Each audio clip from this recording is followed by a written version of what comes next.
Remasters come in all shapes and sizes, with some overhauling the core game from the ground up, while others simply add a new coat of paint, improving the visuals for current audiences. And then you have ones like the game we're looking at today, that make you question what the developers have done, like, at all. So let's talk about it. I'm Adam Scott, and this is Akiba's Trip, Hellbound Debriefed.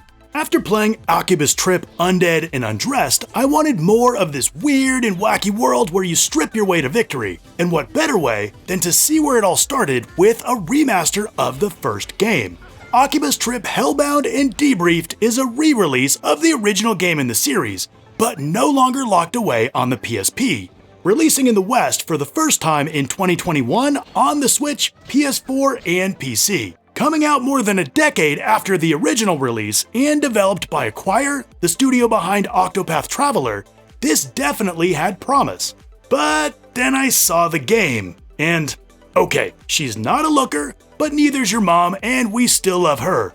After all, an interesting world and fun gameplay can overcome even the ugliest game. So what are we working with here? Not counting remasters, Akiba's Trip has 5 games, and even an anime series, set in Tokyo's Akihabara, or Akiba for those in the know, which is like nerd Mecca, celebrating all things video games, anime, and pop culture. This series of beat-em-ups and action RPGs is filled with quirky characters, insane stories, usually with some social commentary subtext, and a gameplay hook focused on stripping, turning Akiba's Trip into Akiba Strip. Yeah, it's kind of awesome. In Hellbound Debriefed, you play as Nanashi, your typical Japanese otaku, who just loves hanging out in Akihabara. Now, Akihabara is absolutely crawling with vampire-like creatures called Shadow Souls. In Undead and Undressed, they were called Synthesters, but regardless of what you call them, they just love to feed on the blood of the innocent, turning them into shut-ins, for some reason. We open with you getting attacked by a Shadow Soul. Luckily, a mysterious girl fights him off and saves you by feeding you some of her blood. Okay, I have good news and bad news. Good news, thanks to her blood, you're alive and you're now actually tougher and stronger than before. Oh, what's that? Oh, yeah, the bad news. So, you're now a Shadow Soul yourself, and the sun can kill you. But fear not, the sun's actually not that big of a threat. Assuming you keep your clothes on. With your newly acquired powers, you join a group of freedom fighters to take on the Shadow Souls. And with this admittedly silly premise, the stage is set as you fight your way across Akihabara, killing throngs of Shadow Souls by stripping off their protection from the sun. You'll have deja vu if you've played any of the games in the series, from the similar story setup, the location of course, it's in the title, and the overall gameplay. Although it feels a little more rudimentary here. Hellbound Debriefed is essentially a beat-em-up with light RPG elements.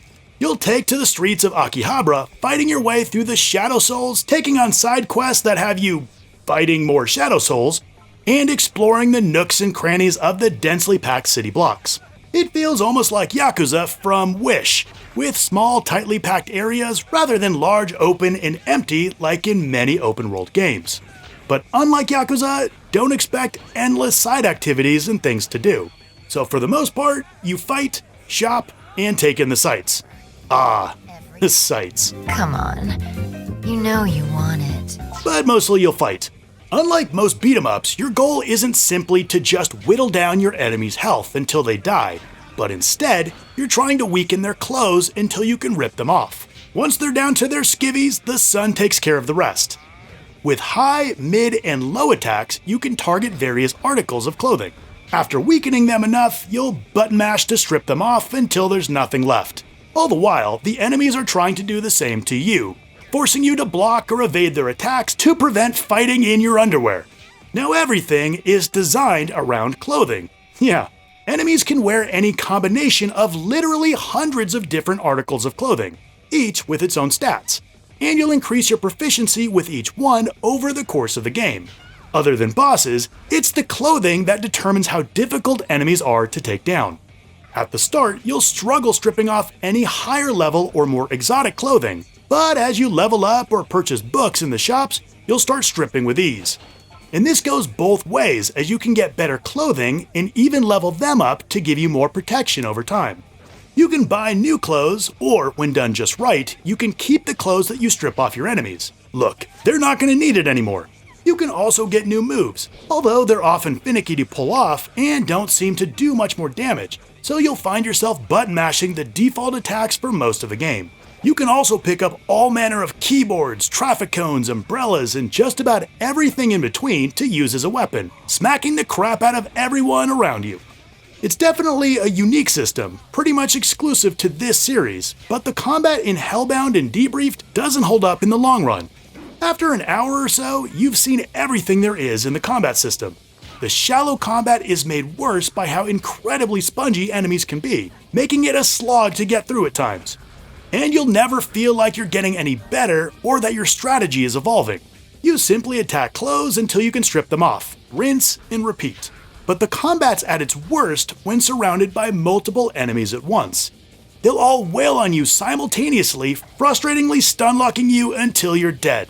The main loop has you completing story missions and side quests, earning cash to buy clothes or skill books, improving your gear, and then doing it all over again.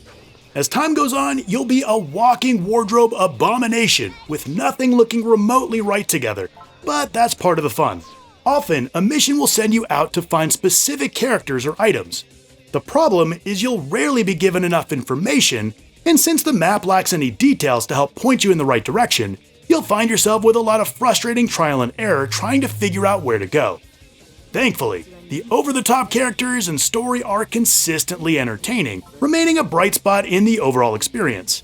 Pitter is the in-world spoof on Twitter, or X.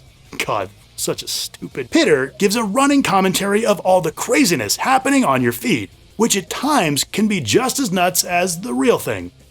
Look, I'm not a graphics snob, I'll prioritize story and gameplay over visual fidelity, but come on. The term remaster is certainly generous here. I'd say it's more of a port, increasing the resolution to fit on a bigger screen, but otherwise looking just as it did back on the PSP all those years ago. The simple environments are sparsely populated and lacking detail to bring it to life. Textures are often astoundingly rough, just a blurry mess of colors, looking like everything was smeared with Vaseline. Some of the 2D character images look really sharp, helping to fill in the details lacking in the 3D models. But there are a handful that need to be cleaned up with obvious jagged edges on a bigger screen.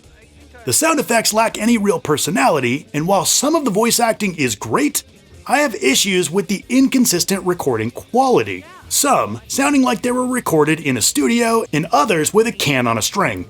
You just know they're gonna hit it big real soon, but then they'll probably leave town. Any updates from the top will come through me. We have a lot of work ahead of us. We do it to protect the town and the country we love. Though the music is consistently upbeat and punchy.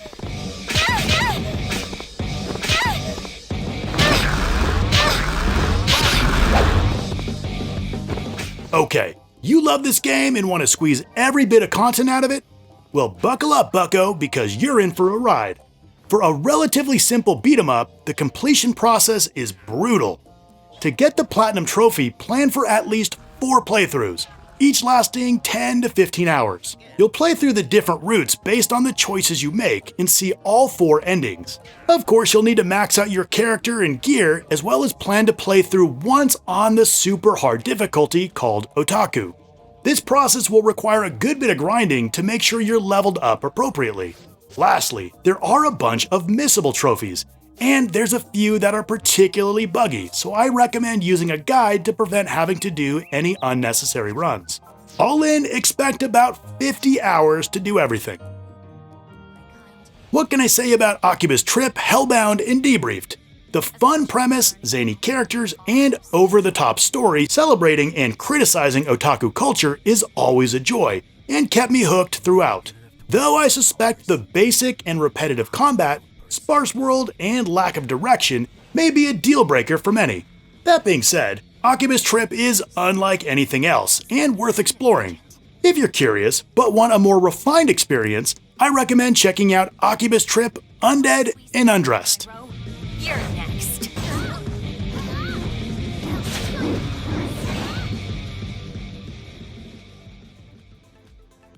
Alright, there's Akiba's Trip, Hellbound, and Debriefed.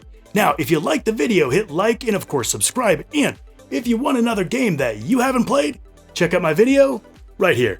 I want to thank you so much for watching, and I'll see you next time.